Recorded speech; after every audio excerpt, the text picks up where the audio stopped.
Sveiki visi, su jumis mes ir vėl žvejybos draugeliai ir šiandieną žvejosime va tokiame, nežinau kaip vadinasi, galbūt pusiau ežeras, pusiau prūdas, bet jau tokiam tenas išeina išteklis, tai jo, atvažiavau čia su dviračiu ir žvejosiu su plūdiniu ir sliekais, nes kitų masalų neturiu, tai va. Plūdinio yra, tai to jau užsimeta ir pažiūrėsiu, kas gero. Tai va, ką tik užsimečiau plūdinę, tiesiai tenais. Pažiūrėsim, ar yra kibimas, nes pirmą kartą žvejoju tenais plūdinę. Mačiau tenais kažkaškinėje, tai galbūt tenais nueisim. Bet 100% nežinau, tai kai bus pirmas kibimas, aš pajungsiu kamerą.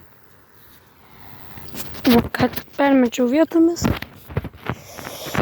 Ir pažiūrėsim, jei nieko nekirbins, pabandysim pereiti. Audykė, pagavau ką tik. Užsidėjau mažesnį kabliuką, pradėjau imti, užkirtau. Ką tik buvo pirmas kibimas, bet normaliai paėmė, tai permesiu kitą vietą, tai ja. Tai va, dar vieną raudikę, pakeičiau biškį vietą, tai ja. Tai ačiū, kad žiūrėjot šitą video, ką tik grįžau namo. Pagavau 3 raudės, bet vieną nenusifilmavom, to nes pritrūko atminties.